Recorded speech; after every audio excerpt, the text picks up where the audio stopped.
CNBC आवाज के Motilal Oswal studios में आपका स्वागत है। नमस्कार, मैं हूं आपके साथ आशीष चतुर्वेदी और आप देख रहे हैं सीधा सौदा। शुरुआत करते हैं शो की संकेतों के साथ। तो सबसे पहले देखेंगे गिफ्ट निफ्टी से कैसे संकेत देखने को मिल रहा है।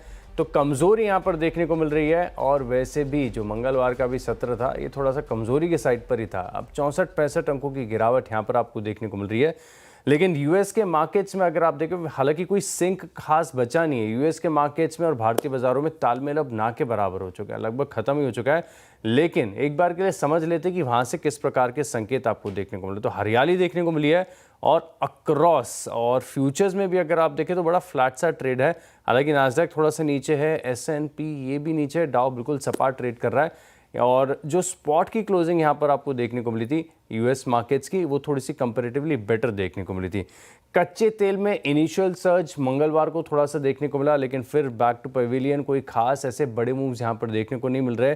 मेटल स्पेस की भी बात करें तो यहाँ पर भी खास एक्शन फिलहाल के लिए देखने को नहीं मिल रहा है। लेकिन आज खबरों के लिहाज से ब्रोकरेज हाउस की तरफ से जो रिपोर्ट्स आती हैं वो काफ़ी ज़्यादा अहम यहाँ पर आपको देखने को मिल सकती है। तो न्यूज़ फ्लो काफ़ी बढ़िया देखने को मिला है। लेकिन जो हमारी 20 स्टॉक्स की लिस्ट है वो तैयार हो चुकी है और बहुत सारे स्टॉक्स आपको देखने को मिलेंगे। लेकिन ये स्टॉक डिस्कस करने से पहले एक चीज़ मैं आपको बता दूं कि ये है कोई रिकमेंडेशंस नहीं है, ये सिर्फ हम आपके साथ खबर शेयर करते हैं, ब्रोकरेज की रिपोर्ट शेयर करते हैं और स्टॉक्स की चाल इसके ऊपर निर्भर नहीं करती। खबर पॉजिटिव है या नेगेटिव ये इस शो में डिस्कस किया जाता है। तो थोड़ी देर में यतिन भी हमारे साथ जुड़ेंगे तो उनकी भी लिस्ट हम जानेंगे। लेकिन फिलहाल शुरुआत मैं कर लेता हूं और शुरुआती जो 2 स्टॉक्स है मेरे पास इनका डिस्कशन कर लेते हैं। सबसे पहले अगर आप देखें तो भारतीय एक्साकॉम, यहां पर आप रखेंगे खास फोकस और कारण ये है कि मैक्वायरी की तरफ से मैं देख रहा हूं कि बड़ी डिटेल्ड और इंटरेस्टिंग रिपोर्ट यहां पर आपको देखने को मिली है और पूरे टेलीकॉम स्पेस पर आई है। अब इस रिपोर्ट में चुनने का कारण ये है और लाल निशान में यानी बतौर रेड इस स्टॉक को मैं लेके जा रहा हूं। कारण ये कि मैक्वायरी ने अंडर परफॉर्म की रेटिंग तो दी, यानी पहले से अगर आप देखें तो इस स्टॉक के ऊपर ये बेरिश ही बने हुए हैं। लेकिन टारगेट प्राइस आप देखें तो 100 रुपये से इन्होंने घटा दिया है। अब जो टारगेट प्राइस है ये 1480 रुपये से घटाकर 1380 रुपये कर दिया है। भाव चल रहा है 1837 का। और तो इसी के चलते भारतीय एक्साकॉम ये स्टॉक ऐसा है जो आप अपनी लिस्ट में फोकस लिस्ट में ऐड करके चल सकते हैं, लेकिन इन रेड स्टॉक को रखा है। अगला स्टॉक है और ये थोड़ा सा आउट परफॉर्मर साबित रहा है, एडलवाइस। हालांकि चला हुआ बहुत है और एक बार देखते हैं कि मंगलवार को कितना चला था एडलवाइस। यहाँ पर मूव तो काफ़ी बढ़िया देखने को मिले थे। अब देखिए तकरीबन 7% की तेज़ी के साथ ये स्टॉक ऑलरेडी बंद हुआ, तो हो सकता है कि काफ़ी हद तक ये चीज़ फैक्टर्ड इन हो। लेकिन बड़ा नाम यहाँ पर निकल कर आ रहा है। दरअसल अगर आप देखें तो जो एम्प्लॉय वेलफेयर ट्रस्ट ने अपनी हिस्सेदारी बेची थी उसके अगेंस्ट में जो अबाकस एसेट मैनेजर्स हैं यानी सुनील सिंघानिया जी का जो फंड है इसने 6.43 मिलियन शेयर्स यहाँ पर ओपन मार्केट के थ्रू खरीदारी की है। तो इसके चलते एक इम्पैक्ट देखने को मिलेगा और 100-110 ये स्टॉक का बड़ा बजिंग जोन है। स्टॉक 100-110 रुपये के आसपास काफ़ी बड़े मूव्स देखने को मिलती हैं। और ये पिछले देखते हैं कि साल भर में स्टॉक ने कितना किया। एक बार मैं चेक भी कर लेता हूँ कि स्टॉक ने एक साल के अंदर कितने रिटर्न्स यहाँ पर दिए हैं। तो आप देख सकते हैं कि चार्ट भी आपकी स्क्रीन पर फ्लैश होगा। फिलहाल के लिए साल भर के हिसाब से अगर आप देखें तो बिल्कुल फ्लैट यहाँ पर देखने को मिला है। हालांकि पिछला 1 महीना देखें तो 6-7% की तेज़ी देखने को मिली है। तो एडलवाइस फाइनेंशियल्स स्टॉक में मूव बड़ा आ चुका है, लेकिन खबर अच्छी है और बड़े फंड का नाम है, बड़े मैनेजर का नाम है। तो इसी के चलते अगर आप देखें तो एडलवाइस यहाँ पर आप रखेंगे फोकस। तीसरा स्टॉक भी मैं आपको बता देता हूँ, डीकैल यानी डिशमैन कार्बोजन, यहाँ पर आप रखेंगे खास फोकस। और डीकैल यहाँ पर खबर निकल कर आ रही है कि यूएस एफडीए की तरफ से इन्हें ईआईआर मिला है। इनकी जो 2 प्लांट्स हैं, फैसिलिटीज़ हैं, एक तो बावला और नरोडा, इसके लिए जो इंस्पेक्शन हुआ था जून में इंस्पेक्शन हुआ था जहाँ तक मुझे याद है, इसका मिल गया। तो सेंटिमेंटली बड़ी पॉजिटिव खबर है। हालांकि हमने देखा है कि अब जो फार्मा स्टॉक्स हैं ईआईआर की खबरों पर बड़ा रिएक्शन नहीं देते हैं, तो सिर्फ खबरों के चलते इस स्टॉक को मैंने अपनी लिस्ट में शामिल किया। यतिन हमारे साथ जुड़ चुके हैं। यतिन बताइए आपके स्टॉक्स। Good morning. और आशीष, अगर हम मार्केट्स की बात करें तो जैसे आप बता रहे थे बहुत सारी डील्स हुई हैं, ब्लॉक डील्स हुए हैं, तो उसके बारे में भी चर्चा करेंगे। क्योंकि पर्टिकुलरली आज जो ट्रांजैक्शन होने वाला है, सूत्र हमें बता रहे हैं कि इंडिगो यानी इंडोग्लोब एविएशन में आज एक बड़ा ब्लॉक डील होने वाला है। तो ये स्टॉक अपने रेडार पर रखेंगे क्योंकि यहाँ जो प्रमोटर ग्रुप की कैटेगरी के पर्सन हैं, मिस्टर गंगवाल और उनकी जो फैमिली ट्रस्ट है, वो यहाँ 3% हिस्सा बेचने वाली हैं और जिसकी कुल वैल्यू लगभग 7,000 करोड़ रुपए है। ये स्टॉक फोकस में दो चीज़ों से रहेगा। मोस्ट प्रोबेबली क्योंकि 3-4 ब्रोकर्स इसको सिंडिकेट करके ब्लॉक डील पे काम कर रहे हैं, तो शायद ये ब्लॉक विंडो में हो सकती है ट्रांजैक्शन। और अगर हम क्रूड या कच्चे तेल की बात करें तो यहाँ 2 से 3% की गिरावट हमने देखी है पिछले 1-2 दिनों में। ऑब्वियसली येस्टरडे बाजार बंद था, तो आज गिरते हुए क्रूड पे बहुत सारे स्टॉक्स रिएक्ट करेंगे। उसमें से ऑब्वियसली एविएशन पैक थोड़ा पॉजिटिवली इसको लेना चाहिए। और अगर हम बात करें इंटरग्लोब एविएशन की, तो यहाँ जैसे ही ब्लॉक डील होगा वैसे ही शायद यहाँ एक रिकवरी का मूड माहौल रहेगा। तो इंटरग्लोब एविएशन ये एक काउंटर है जो मैं मतलब ग्रीन में लेके चल रहा हूँ। इसके अलावा दो काउंटर्स ऑयल मार्केटिंग कंपनीज के जो फोकस में रहेंगे, सबसे पहले बीपीसीएल और ऑब्वियसली एचपीसीएल। रीज़न ये है कि अब क्रूड लगभग $67 पर बैरल के आसपास ट्रेड कर रहा है, बहुत ज़्यादा प्रेशर है क्रूड पे। और अगर हम बीपीसीएल की पर्टिकुलरली बात करें तो इन्होंने ऑयल इंडिया के साथ एक जॉइंट वेंचर किया है, जहां वो नॉर्थ ईस्ट में सिटी गैस डिस्ट्रीब्यूशन का कामकाज करेंगे, इंक्लूडिंग सीएनजी स्टेशंस और PNG supply to households. तो obviously oil marketing companies focus में है। गिरता हुआ क्रूड का दाम है, आपके स्क्रीन पे आप देख भी सकते हैं। परसों 2-2.5% की गिरावट थी, आज भी लगभग आधे % की गिरावट है। तो प्रॉब्ली इस मार्केट में जब डोमेस्टिक कंजम्पशन थीम्स चल रही हैं, aviation stocks oil marketing companies रखिए अपने रेडार पे। तो इसी तर्ज पे बीपीसीएल और एचपीसीएल ये दोनों ग्रीन में लेके चल रहा हूँ। और ऑब्वियसली पावर ग्रिड की बात करें तो यहाँ भी एक बड़ा केपेक्स कंपनी ने अनाउंस किया है और उसके लिए फंड रेसिंग के बारे में भी कंपनी ने बोर्ड मीटिंग में लगभग 30,000 करोड़ रुपए का डेट फंड जुटाने की अप्रूवल दे दी है। इसके अलावा कंपनी बहुत सारा दूसरा केपेक्स भी करने वाली है, जिसकी जानकारी उन्होंने एक्सचेंज को दी है। तो ये शुरू के 4 स्टॉक्स हैं आशीष, जो आज फोकस पर रहेंगे। तो यहाँ पर रखेंगे हम खास फोकस और खबरों के बीच यहाँ पर एक्शन देखने को मिल सकता है। आज की बड़ी खबरों में से एक है इंटरग्लोब एविएशन, तो यहाँ पर है हमारी खास नज़र। अब अगले स्टॉक्स की बात कर लेते हैं। तो हीरो मोटोकॉर्प, इस स्टॉक को मैंने अपनी लिस्ट में शामिल किया है और ग्रीन रखा है। कारण ये है कि जेफरीज की तरफ से अगर आप देखें तो काफ़ी लंबे समय के बाद अब एक अपग्रेड यहाँ पर देखने को मिला है। जो पहले इनकी रेटिंग अंडर परफॉर्म की थी, अब इसे चेंज कर इन्होंने होल्ड करा दिया। हालांकि रेटिंग होल्ड की कोई खास यहाँ पर असर देखने को नहीं मिल रहा है, लेकिन अब बड़ी बात यह है कि टारगेट प्राइस आप देखें तो 3,800 रुपये से बढ़ाकर 5,200 रुपये का टारगेट दिया है। 5,076 रुपये के आसपास की जो है क्लोजिंग चल रही है। और जब से ये जीएसटी कट की न्यूज़ आई है, तब से अगर आप देखें तो इन स्टॉक्स ने, खासतौर पर अगर आप देखें तो टू व्हीलर में भी सबसे ज़्यादा बड़ा आउट परफॉर्मेंस आपको हीरो मोटोकॉर्प में देखने को मिला है। तो ये स्टॉक कैसा है जो लगातार रेडार पर बना हुआ है, और इसी के चलते हीरो मोटोकॉर्प, इस स्टॉक को मैंने अपनी लिस्ट में रखा है इन ग्रीन। अब बात करते हैं अगले स्टॉक की। तो स्टॉक है न्यूजेन सॉफ्टवेयर, यहाँ पर आप रखेंगे खास फोकस। ऑर्डर विन की खबर है, लेकिन कोई खास बड़ा, कोई बहुत बड़ा क्वांटम के लिहाज से ऑर्डर नज़र नहीं आ रहा। न्यूजेन को जो ऑर्डर मिला है, ये मिला है 73 करोड़ का, 73 करोड़ का ऑर्डर मिला है। और इसका एग्जीक्यूशन पीरियड है तकरीबन 2 साल का। और ये जो ऑर्डर इन्हें मिला है, ये मिला है स्कैनिंग और डिजिटलाइजेशन के लिए। कुछ अगर आप देखें तो जुडिशियल और एडमिनिस्ट्रेटिव रिकॉर्ड जो होते हैं, इसकी स्कैनिंग और साथ में अगर आप देखें तो डिजिटलाइजेशन के लिए ऑर्डर मिला है टर्नकी बेसिस पर। तो न्यूजेन सॉफ्टवेयर यहाँ पर आप रखेंगे खास फोकस। इस स्टॉक में अगर आप देखें तो वैसे भी थोड़े से मूव पिछले हफ्ते देखने को मिले थे और मंगलवार को गिरावट के साथ ही बंद हुआ है। तकरीबन 3% की गिरावट यहाँ पर आपको देखने को मिली थी। तो इस स्टॉक को भी रखेंगे खास रेडार पर। अगले स्टॉक्स एब्सोल्युटली आशीष, और हीरो मोटोकॉर्प के बारे में थोड़ा बहुत ये ऐड करना चाहूँगा, क्योंकि ऑटोज में देखें ना तो टाटा मोटर्स और हीरो मोटोकॉर्प, यही 2 स्टॉक्स है जो ऑल टाइम हाई पे नहीं है। इनफैक्ट पूरा का पूरा auto index all time high पे है। और जैसे कि आपने बताया कि जीएसटी कट सबसे ज़्यादा बेनिफिट शायद हीरो मोटोकॉर्प को होता हुआ नजर पड़ेगा, इसीलिए इतना आउट परफॉर्मेंस देखने को मिल रहा है। रीज़न ये है कि 100 से 125 सीसी की जो मोटरसाइकिल है, जो एंट्री लेवल मोटरसाइकिल्स हैं, या हीरो मोटोकॉर्प का सबसे बड़ा मार्केट शेयर है। पिछले काफ़ी क्वार्टर से इस सेगमेंट में ग्रोथ नहीं हो रही है। रूरल डिमांड पस्त पड़ी है। टीयर 1-2 सिटीज़ में अगर आप चले जाएं तो टू व्हीलर की डिमांड थोड़ी कम हुई है मोटरसाइकिल सेगमेंट में, जो एंट्री लेवल की है।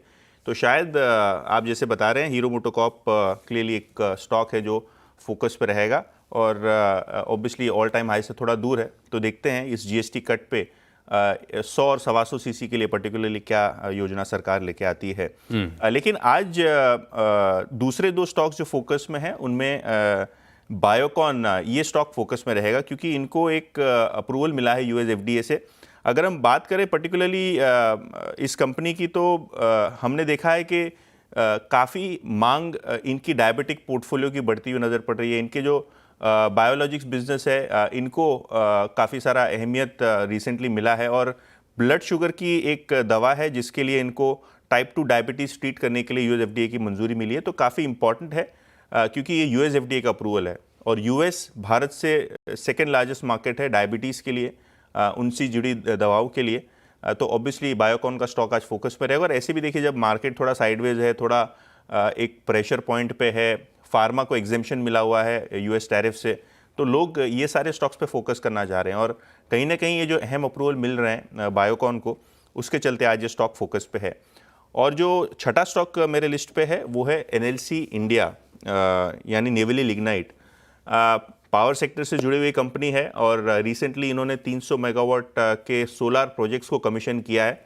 प्रोजेक्ट कमीशन होने के बाद जो जनरेशन होता है, इससे ऑब्वियसली रेवेन्यूज़ बढ़ते हैं, मुनाफा बढ़ता है और प्रॉफिटेबिलिटी इंप्रूव होती है, क्योंकि सोलार प्रोजेक्ट में जनरेशन कॉस्ट तो होता नहीं, कोई रॉ मटेरियल से आप एनर्जी तो एक्सट्रैक्ट करते नहीं है, सीधी तरीके से जो सोलार के मार्जिन्स होते हैं 80-90% के आसपास होते हैं। तो ग्रॉस लेवल पे मार्जिन्स इंप्रूवमेंट होते हैं। और एनएलसी इंडिया जो इतने समय से लिग्नाइट माइनिंग और पावर जनरेशन कोयले से कर रही थी, अब काफ़ी हद तक सोलार में डाइवर्सिफाई कर दिया इन्होंने। इनफैक्ट इनकी योजना भी है कि इनकी जो अल्टरनेटिव एनर्जी बिजनेस है, जो सोलार बिजनेस है, इसका आईपीओ भी बहुत जल्द लाया जाए। तो नेवली लिग्नाइट इस 300 मेगावाट पावर प्रोजेक्ट के कमीशनिंग के चलते फोकस पर रहेगा। तो 6 स्टॉक्स हो गए हैं। एक स्टॉक मेरा बचा है यतन, एक आपका बचा। क्विकली मैं बता देता हूँ। एबी कैपिटल यहाँ पर रखेगा खास फोकस और इन ग्रीन रखा है। कारण ये कि आरबीआई की तरफ से ऑनलाइन पेमेंट एग्रीगेटर के तौर पर इस स्टॉक को, अब इस कंपनी को अप्रूवल मिला है। और आपको याद होगा कि इसके जब Q1 के नतीजे आए थे तब इस स्टॉक ने काफ़ी कमाल किया था। तो आउट परफॉर्मेंस इस स्टॉक में भी लगातार देखने को मिल रहा है। अच्छी खबरों के बीच रखा है इन ग्रीन। तो चलिए इसी के साथ वक्त हो गया एक छोटे से ब्रेक का। ब्रेक के बाद 4 स्टॉक्स और डिस्कस करेंगे।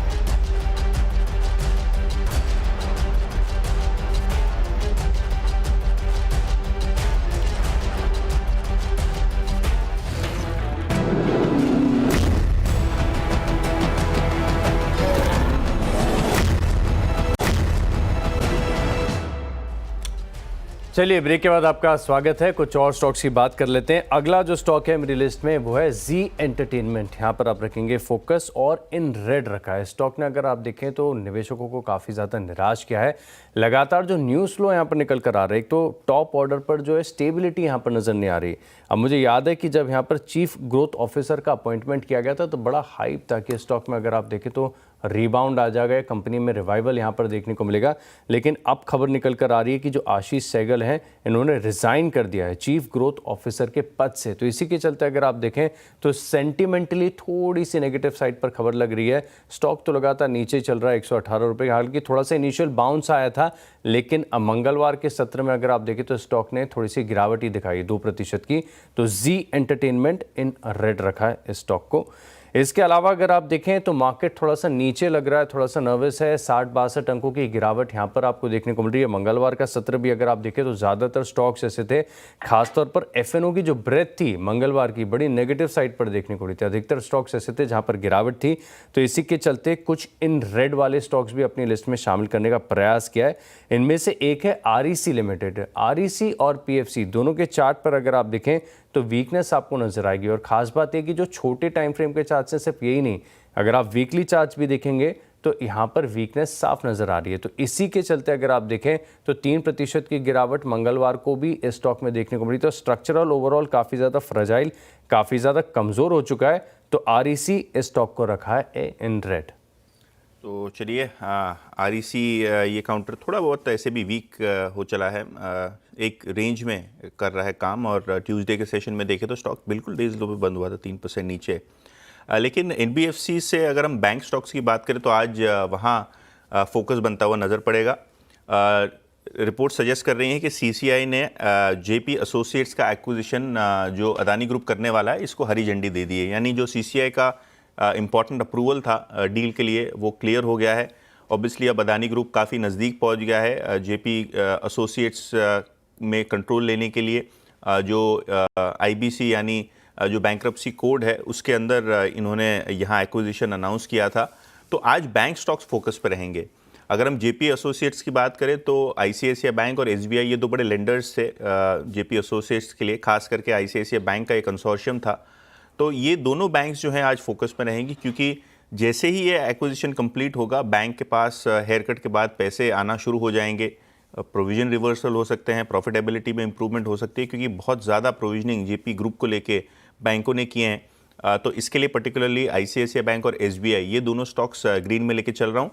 और ऑब्वियसली हम जेपी एसोसिएट्स की बात करें तो यहाँ जो इनके इंफ्रा एसेट्स हैं, जो इनके सीमेंट प्लांट्स हैं, जो इनके पावर सब्सिडरी है, सभी के सभी अनलॉकिंग होते हुए नज़र पड़ेंगे धीरे धीरे।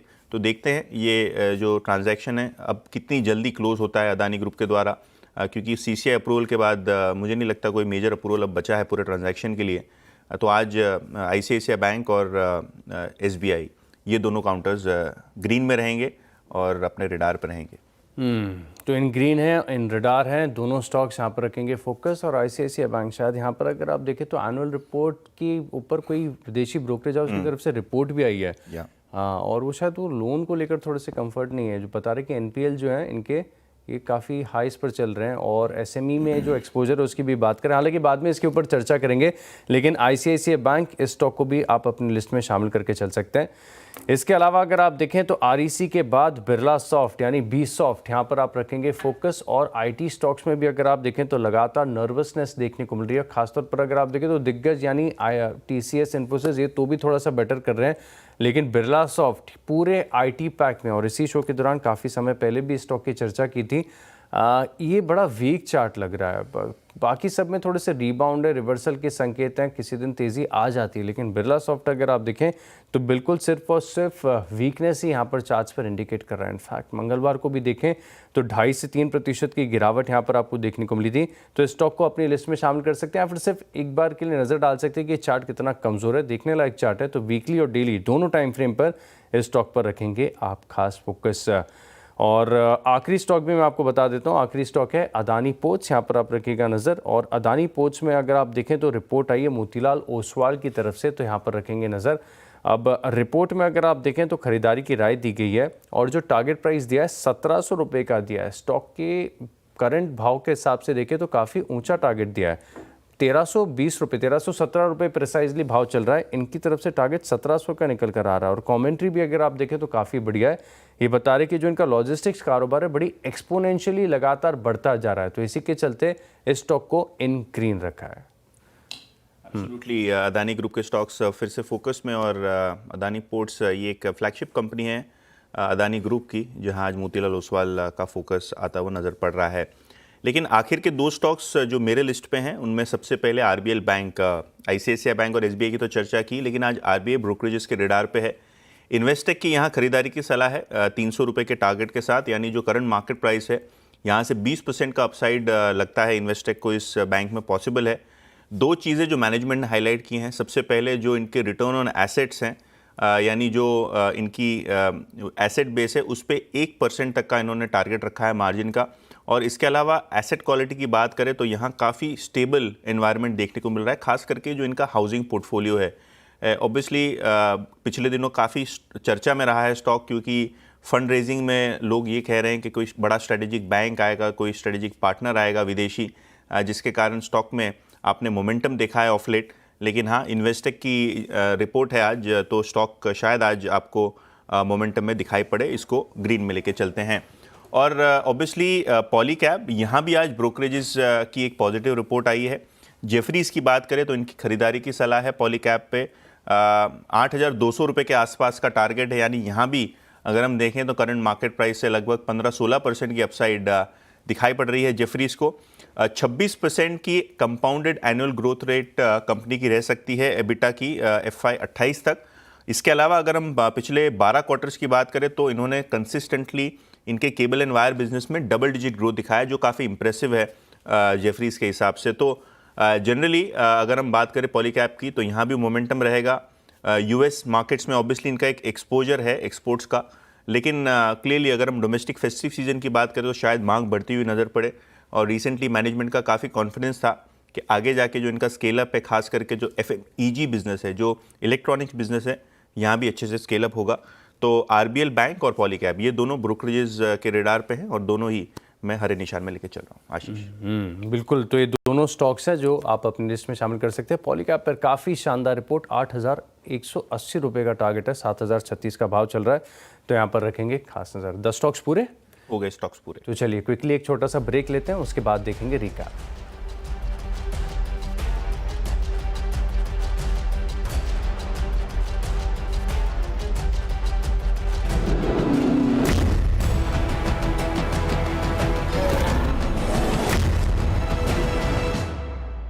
और 20 स्टॉक्स की लिस्ट है तैयार। अब देखते हैं रिकैप। भारतीय एक्साकॉम इस स्टॉक को रखेंगे लिस्ट में। एडलवाइस, डीकैल, हीरो मोटोकॉर्प, न्यूजेन को ऑर्डर मिला है। एबी कैपिटल के लिए अच्छी खबर है। जी एंटरटेनमेंट पर रखेंगे नजर। आरईसी, बिरला सॉफ्ट और अदानी पोर्ट्स, इन स्टॉक को भी लिस्ट में करें शामिल। चलिए, मेरी 10 की टीम आपके स्क्रीन्स पे। और अगर हम बात करें, बहुत सारे स्टॉक्स आज खबरों के आधार पे, इंडिगो में आज ब्लॉक डील होने वाली है, लेकिन शायद ब्लॉक विंडो में हो जाए, इसके लिए ग्रीन में लेके चल रहे हैं। बायोकॉन को एक ड्रग अप्रूवल आया है। HPCL, BPCL, ICICI bank, SBI, power grid खबरों के आधार पे आज फोकस पे रहेंगे। और इसके अलावा अगर हम NLC इंडिया की बात करें तो यहाँ इनके नए सोलार प्रोजेक्ट्स शुरू हो गए हैं। इसके अलावा ब्रोकरेजेस के रेडार पे आज है RBL बैंक और पॉलीकैब।